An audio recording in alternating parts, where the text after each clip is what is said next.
My parents abandoned me at 15. Today, they're desperate for my millions.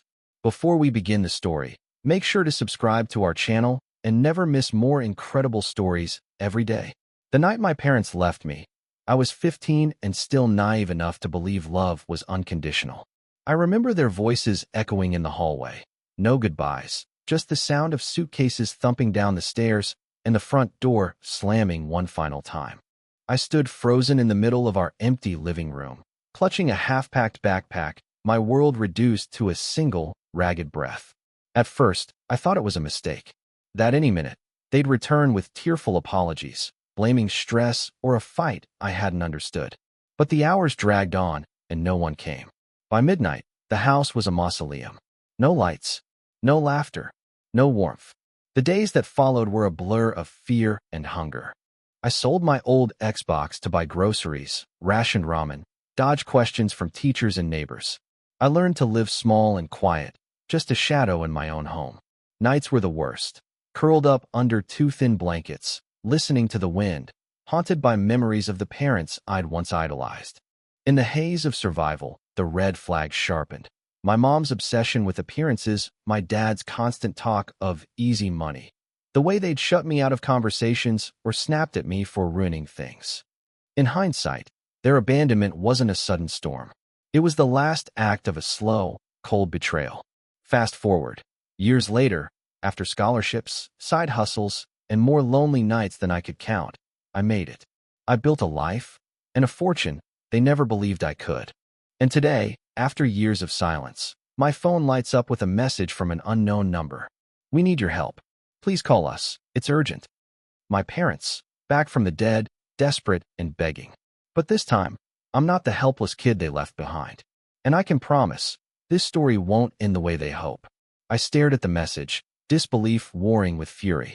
For years, my parents had been ghosts, silent, absent, erased from every holiday and memory I tried to rebuild.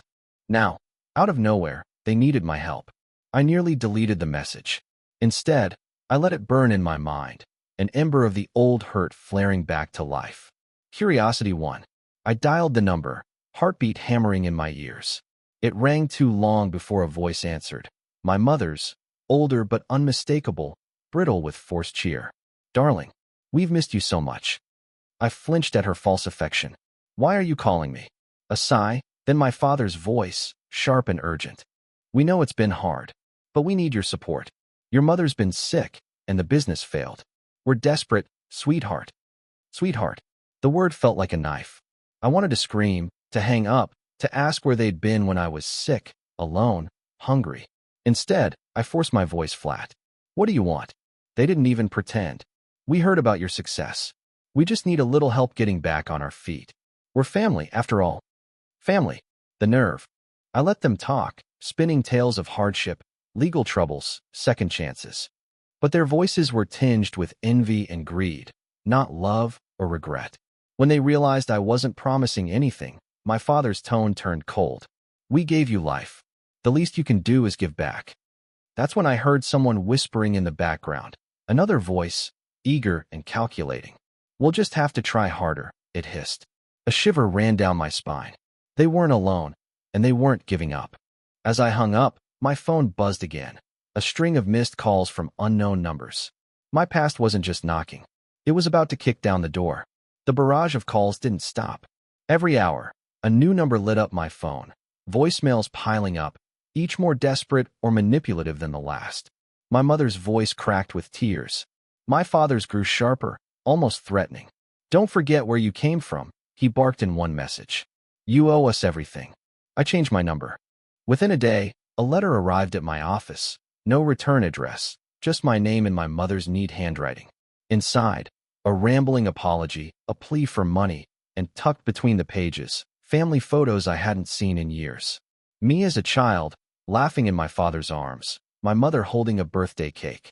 It was emotional blackmail, weaponizing nostalgia against the person they'd abandoned. But the worst was a single sentence at the bottom, scrawled in my father's bold script. "If you don't help us, everyone will know what you really are." My blood ran cold. What did he mean? I racked my brain for any secret, any mistake. Was it a bluff, or had they dug something up from my past? I called my old mentor, Ms. Tran, the woman who took me in after I lost everything. You're not alone, she said. They see what you've built, and now they want a piece. But you don't owe them anything. Her words steadied me. But that night, my sleep was broken by nightmares. My parents standing at the foot of my bed, faces twisted with blame and greed. The next morning, I found a new email in my inbox. We're coming to see you. Be ready. Attached was a screenshot of my company's front door, taken just hours before. The past wasn't just haunting me anymore. It was standing right outside, ready to tear everything apart. I didn't know what I expected when the knock finally came. Rage, tears, maybe some twisted apology. Instead, I found my parents standing in the hallway of my penthouse, clutching cheap suitcases and wearing the same rehearsed, brittle smiles I remembered from childhood. Behind them lurked a man in an ill-fitting suit, someone they introduced as a family friend. But the way he watched me felt more like a vulture circling prey. My mother wasted no time, letting her eyes roam over the marble floors and expensive artwork. You've done so well for yourself, she said, voice syrupy and sharp all at once. My father added, much better than we ever dreamed. Surely you can spare a little for family in need. I crossed my arms, forcing myself to stay calm. You abandoned me. I survived without you. Why would I ever help you now? My mother's eyes flashed with something cold, panic or anger, I couldn't tell. We made mistakes, but we're still your parents. Blood is blood. The family friend cleared his throat, pulling out a stack of papers. Your parents are entitled to some support, considering your history. We could take legal action if needed. Legal action. The audacity nearly made me laugh. Get out, I said quietly. Take your threats and leave. My father's face darkened, but my mother grabbed his arm, muttering, not yet. The friend slipped a card onto my table before they retreated. Think it over. We'll be in touch. As the door shut behind them, I finally let the anger spill over. They weren't here for reconciliation. They were here to claim what they thought was owed. But as I picked up the business card, my phone buzzed with a new notification. Anonymous tip, your parents aren't the only ones after your money. Watch your back. Suddenly, I realized I was at the center of a storm I never saw coming, and it was only getting started. The anonymous tip rattled me. I tried to shrug it off as paranoia, but a restless feeling crept in. My parents weren't clever enough to organize a real campaign, but someone else might be. Who else knew my story? Who wanted in on my fortune, now that my name was in the news? I did what I always do when threatened. I got to work. First, I called my lawyer, Layla. She listened to the situation with a calm I envied, then said, if they try to sue, they'll have no case. But the media loves stories like this. Be ready. Next, I checked my security cameras and requested logs from the building's concierge. The camera at the lobby showed my parents and their friend arguing with someone I didn't recognize, a woman, early 40s, sunglasses at night, waiting near the elevator. My chest tightened. Was she part of this? The following day, I received a letter at my office from a tabloid reporter requesting comment on my family drama. The headline draft was brutal. Millionaire child abandoned, now hounded by greedy parents. My stomach turned. The threat wasn't just legal or personal now. It was public. I confronted my parents at the cheap motel where they were staying. If you're feeding my story to the press, you're finished. I'll countersue. I'll tell them the truth. My mother broke down in tears, real, for once. We just needed help. We never meant. But my father interrupted, cold and clear. Everyone loves a sob story. Maybe you should remember that. Back at home, Layla called with news. The family friend is actually a bankruptcy attorney known for aggressive settlements. Be careful, he's done this before. That night, I sat by the window, watching city lights flicker. My phone buzzed again. If you want this to end, meet me tomorrow. Come alone.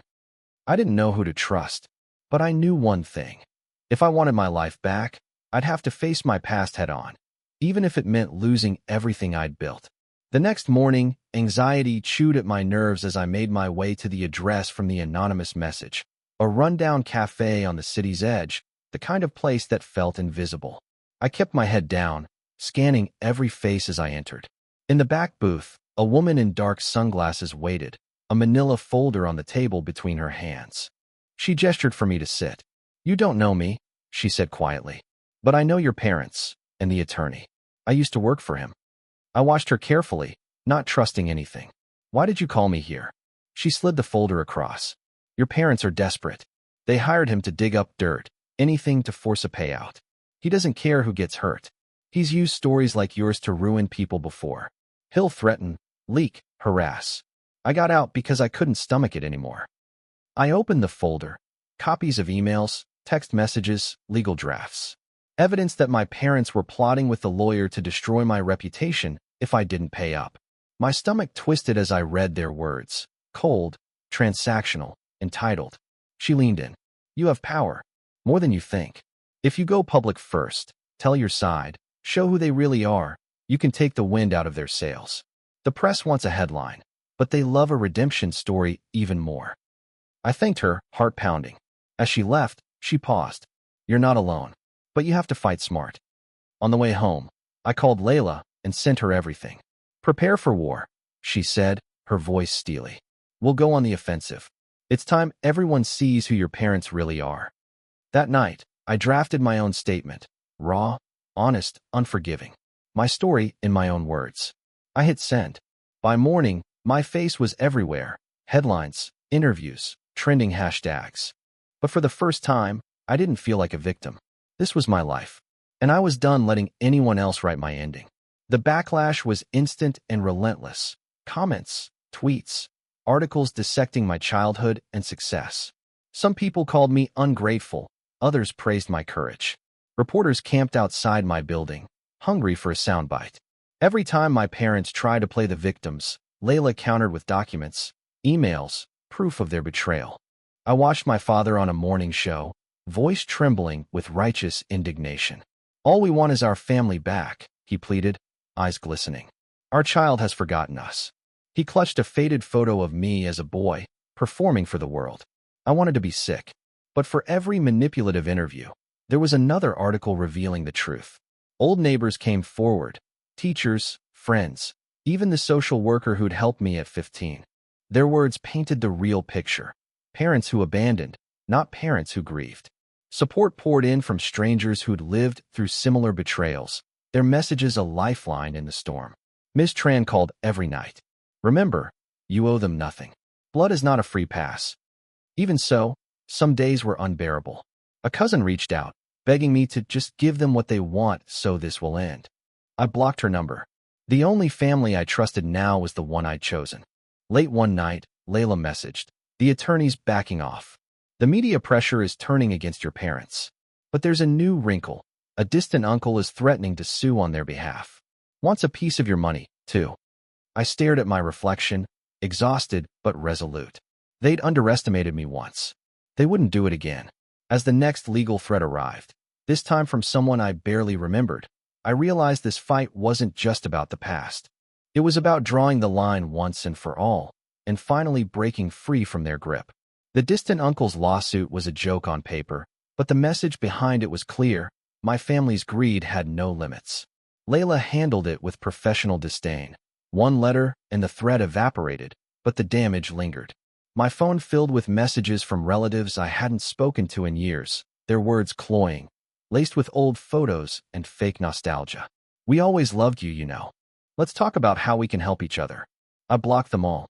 My circle grew smaller, but tighter. Ms. Tran took me out for coffee, refusing to let the headlines harden me. You get to choose who is family, she said gently. Not the people who show up when you're shining, but the ones who stood by you in the dark. I clung to that truth when the loneliness crept in, when social media comments turned from outrage to fatigue. The public's attention span is short.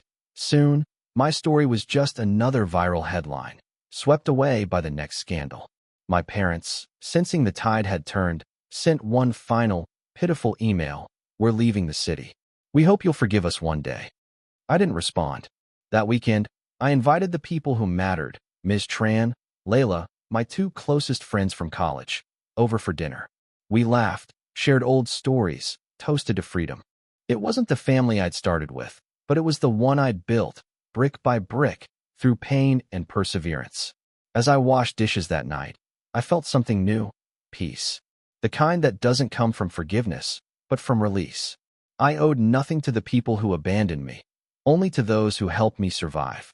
Then, Just as I dried my hands, a knock came at my door. An envelope lay on the mat. No name, no return address. Inside, a final photograph. My parents, leaving the city, their faces unreadable. On the back, a single sentence, "Goodbye for now." I stared at it, unsure if it was a threat or a promise. But for the first time, I wasn't afraid. My story, my life, was finally, truly my own. For days, the photo sat on my kitchen table, a relic from the last chapter of my old life. I stared at it over breakfast, waiting for a flood of feeling, anger, relief, maybe grief. Instead, I felt nothing. Maybe that was its own kind of closure. The world moved on. The headlines faded. The lawsuits evaporated like smoke. But scars don't disappear so easily. Every now and then, a pang of resentment twisted inside me. Over childhood birthdays spent alone, over the years no amount of money could buy back. Sometimes, I wondered what my parents felt as they left. Regret? Shame? Or just another failed hustle? Ms. Tran caught me brooding at our weekly lunch. "You don't have to forgive them to move on," she said, her eyes kind but firm. "You just have to decide they can't touch your life anymore." I tried. Some days I succeeded, filling the emptiness with new routines. Long runs through the city, cooking classes, late-night calls with friends who knew the whole truth and loved me anyway. Layla sent updates every week. Nothing new. No more lawsuits. "You're safe." I let myself hope. Maybe my story was finished. No more twists. No more late-night calls from the past. But just as I started to settle into peace, an unexpected letter arrived. This one was from my mother. Her handwriting shaky, but unmistakable. "We're truly gone. I'm sorry for everything. If you ever want to know why, call the number below. If not, please forget us. Live your life. Mom." There was no threat, no demand, just a promise of answers I'd spent years craving. I stared at the number, the weight of old wounds pressing down. I could finally choose. Chase the truth, or close the book for good. Was I ready for either? The letter haunted me.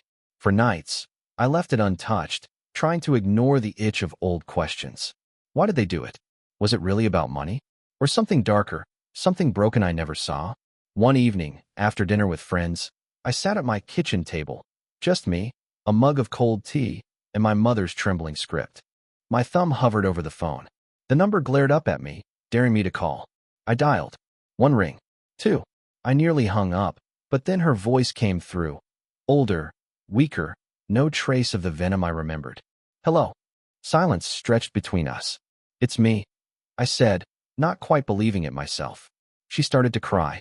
Not the performative sobs I'd learned to distrust, but quiet, broken sounds. "I never thought you'd call." I wanted to scream at her, to demand every answer, to make her feel what I'd felt. Instead, I asked, "Why did you leave me?" A shuddering breath. "We were drowning. Your father, he got in over his head. Debts, dangerous people. We thought if we left you out of it, you'd be safe. We thought you'd be better off alone than dragged down with us." Her words were a punch to the gut. I'd spent years believing it was me, my fault, my failure. Now I saw their abandonment for what it was: fear, selfishness, a terrible calculation. I wanted to believe her. I wanted to hate her. I wanted to let go. "I survived," I said quietly. "Not because of you, but in spite of you." She sobbed harder, then whispered, "I'm so sorry. I know it's not enough. I just wanted you to know." We said nothing else. I hung up, staring at the darkness, heart pounding with relief and pain. For the first time, I felt the shape of my own life, mine alone. Maybe forgiveness wasn't possible, but understanding was. And sometimes, that was enough to finally let go. The days after that call were strange, quiet, but not empty.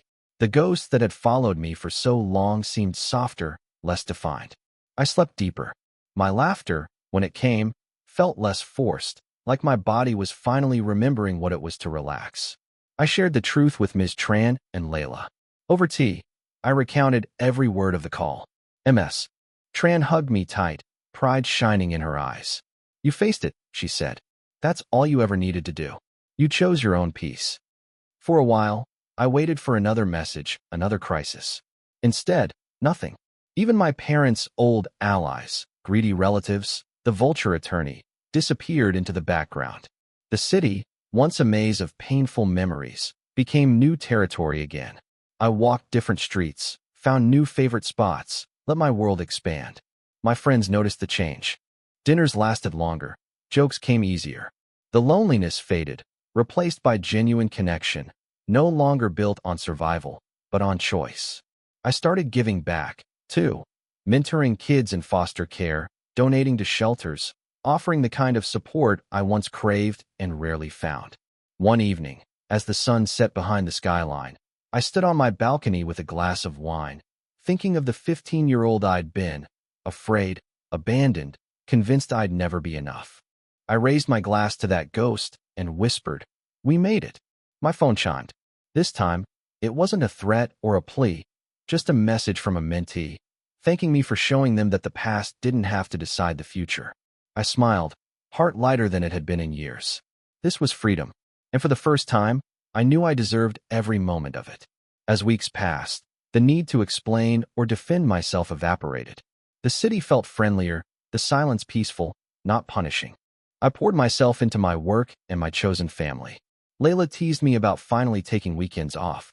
Ms. Tran invited me to her granddaughter's birthday party, and I actually went. No excuses, no fear that some specter from my past would ruin the moment.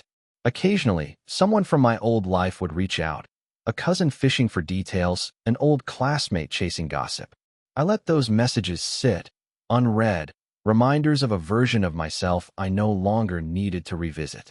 One afternoon, my mentee, Marcus, came to me after a rough day. "You ever feel like you'll never shake where you came from?" he asked, voice small. I thought of my own scars, the battles I'd fought to stand here now. All the time, I admitted. But you get to write the rest of your story. The beginning doesn't get to choose the ending. His smile was shy, but it reached his eyes. In that moment, I realized I wasn't just surviving. I was leading, shaping someone else's hope with the proof of my own. That summer, I was honored at a local charity gala for my work with at-risk youth. I stood at the podium, sharing a story not of pain, but of perseverance. I looked out at a room full of strangers and friends and realized none of them cared about my parents' betrayal. They saw me for who I was now. On the way home, I passed the old street where I once waited for my parents to return. This time, I didn't slow down. I didn't need to. As I walked into my bright, full apartment, I felt the past fall away behind me. I was living proof that healing was possible, that, in the end, I'd claimed the last word in my own story. Autumn brought unexpected invitations. A wedding from a distant cousin I barely remembered, addressed to me alone, no +1, as if my life could be neatly separated from its messiest chapters. There was a note inside. "Hope you'll come. It's time to reconnect." For a moment, I hesitated, wondering if showing up would be a victory over the past or a surrender to nostalgia. I asked Ms. Tran, who smiled wryly, "Go if you want, but not because you owe anyone anything. This is your story now." I went, but on my terms. I wore what made me feel strong, sat with the people who had always shown up for me, and made polite conversation with old faces that now seemed so much smaller in my memory. The cousin gave a tipsy toast about forgiveness and family, glancing my way, waiting for some sign that I'd open the door to old wounds. Instead, I raised my glass, smiled, and let it pass. Afterward, Sarah, one of my closest friends now, not a relative, laughed as we walked back to the hotel. "You're different, you know. Lighter. Like you finally stopped carrying everyone else's guilt." It was true. The family drama that once defined me had lost its power. People's opinions, even their love or rejection, didn't shape me anymore. A few weeks later, I was asked to speak at another fundraiser. This time, my story focused less on abandonment and more on building something new. Trust, friendship, hope. I watched as young people listened, saw in their eyes a reflection of what I'd needed to hear all those years ago. That night, I realized I no longer feared the doorbell or the unknown sender. The only invitations that mattered now were the ones I gave myself. To grow, to care, to live honestly, and to move forward without shame. The freedom to choose my own boundaries became the most precious part of my new life. I learned to say no, without apology, to toxic relatives, to old friends who only wanted a piece of the story, to anyone who tried to make me feel small. For the first time, my energy was spent not on surviving, but on building something real. Layla and I celebrated the final dismissal of all legal threats with dinner at our favorite rooftop spot. She raised her glass to knowing your worth and never settling for less. I toasted back, feeling the truth settle in my bones. At work, I took a risk, launching a mentorship program that paired at-risk teens with community leaders. The launch party was a blur of laughter, nervous speeches, and the unmistakable joy of seeing hope catch fire in young eyes. Marcus, my mentee, gave a short, shaky speech about how sometimes the family you choose is the one that teaches you how to dream. I spent more weekends with my friends, Sarah, Ms. Tran, Layla, savoring simple rituals, movie nights, new recipes, spontaneous road trips. Each small adventure felt like proof that my life wasn't just about escaping my past. It was about living fully in my present. Occasionally, memories returned, a whiff of cologne, a song from a childhood road trip, an unexpected friend request from someone I'd left behind. Instead of fear or longing, I felt gratitude for how far I'd come. One evening, as golden light filled my apartment, I sat with my journal and wrote, "I am enough. I am whole." It wasn't a wish anymore. It was a fact I'd fought to earn. With every no I gave to the world that hurt me, I opened space for the yes that truly mattered. My life, finally, was my own, rooted in honesty, hope, and hard-won peace. Winter's first snow fell soft and quiet, blanketing the city and muffling the old echoes of the past. I watched the flakes swirl from my window, a mug of coffee in my hands, thinking of the kid I used to be. The one who waited for parents who'd never come back, who thought love had to be earned with pain. Now I knew better. Love was built, chosen, and given freely, not wrung from those who never knew how to hold it.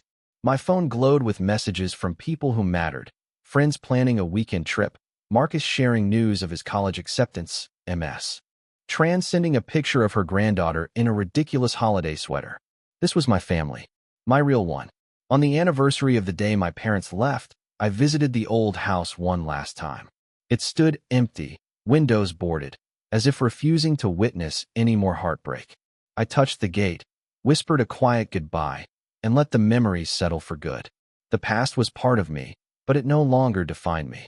That evening, I hosted a small party, just my chosen circle, laughter bouncing off the walls, warmth filling every room.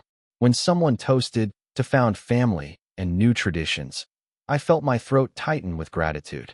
As the night ended and the city slept, I stood on my balcony, snowflakes melting on my cheeks, and breathed in the peace I'd spent a lifetime chasing. This is how my story ends. Not with revenge, not with bitterness, but with a home built by my own hands and a heart finally free to welcome joy. Sometimes, healing means letting go. And sometimes, it means choosing love every single day, no matter where you started. I am whole. I am home. And I am finally, beautifully free.